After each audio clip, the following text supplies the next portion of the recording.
Korang dah bosan ke nak dengar? Lagi menarikkan adik-adik, kita ada tiga mata pelajaran baru iaitu teknologi dan digital. Kita ada bahasa isyarat Malaysia. Wah, bestnya. And then kita ada bahasa Arab komunikasi.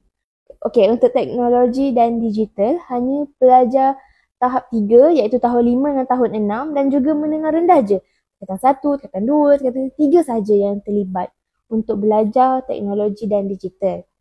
Tapi untuk pelajar menengah atas iaitu tingkatan 4 dan tingkatan 5, mereka perlu belajar sains komputer, reka bentuk dan teknologi, dan satu lagi teknologi digital dan komunikasi. Okey, untuk tahun 2027 juga kita ada pelajaran bahasa isyarat Malaysia untuk pelajar tahun 1. Tapi ini untuk program murid berkeperluan khas saja. Jadi untuk ibu bapa yang ada anak-anak berkeperluan khas, contohnya macam kekurangan pendengaran, jangan risaulah, mereka akan ambil dan belajar bahasa isyarat. Jadi kat sini untuk memudahkan ibu bapa, guru dan juga pelajar berinteraksi antara satu sama lain. Yang seterusnya kita ada subjek bahasa Arab komunikasi. Kat sini mata pelajaran baru untuk pelajar tingkatan 1 tau.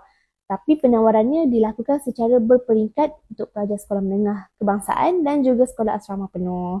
Korang dah bosan ke nak dengar?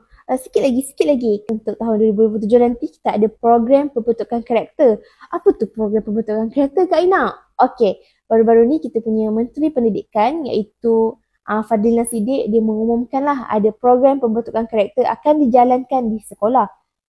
Jangan risau, program pembentukan karakter tu akan dilakukan oleh semua guru dan dia berbentuk hands-on. Jap, belum habis lagi.